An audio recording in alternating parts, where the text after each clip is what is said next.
Hey students, in this video we will discuss entire solution for your CA Inter Financial Management Capital Structure Theory illustration 6.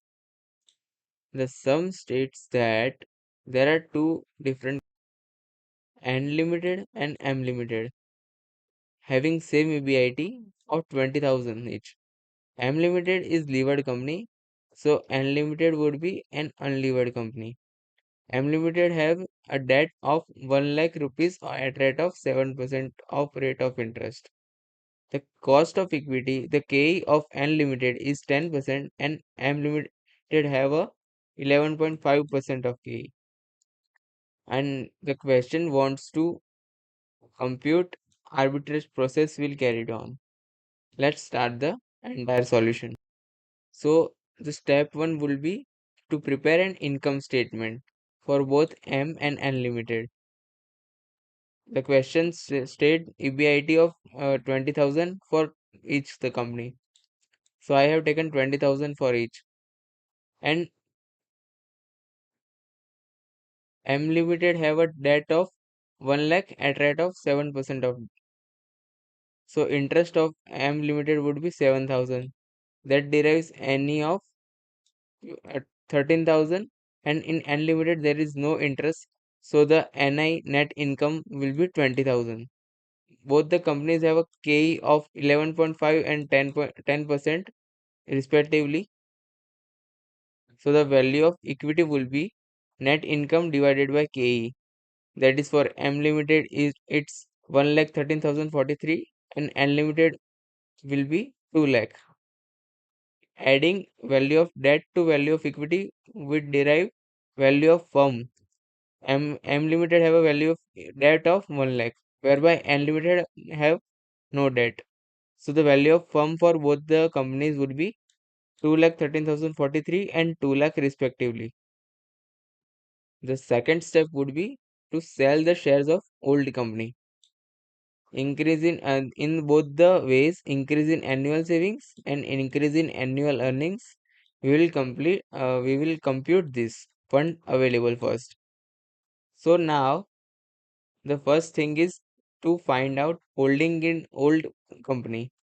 I have assumed that investor have 10% of holding in each company. The value of equity of M Limited is 1,13,043. So if holder holds 10%, it will be 11,304 in both the companies. Interest on loan taken will be 1 lakh for 10%. That is 10,000 in each. Therefore, fund available would be 21,304 and 21,304. Now, buying of new company share is a matter.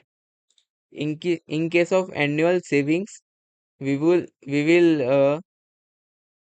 in increase in annual savings, we will invest 10%, that is 20,000, derived by 2 lakh at rate of 10%, which will result in savings 1,304.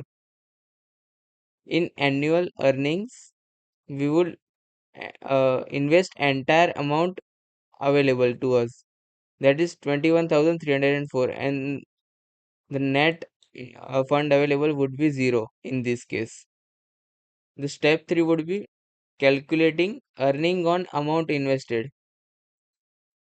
So first we will find out earning on sold shares, the old shares we had.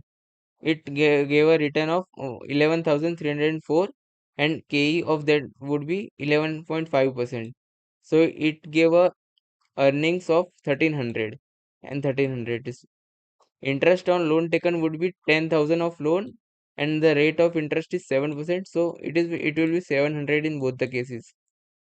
And now earning on new shares, that is newly bought shares would be on 20,000 of shares bought, the earnings would be 10%, that is 2,000, which will derive 0 in this case, in case of increase in annual savings.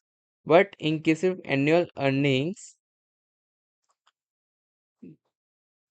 The amount whole invested 21,304 will give interest of 10%, which will result into 22,130, and which will increase in annual earnings of holder would be 130 rupees.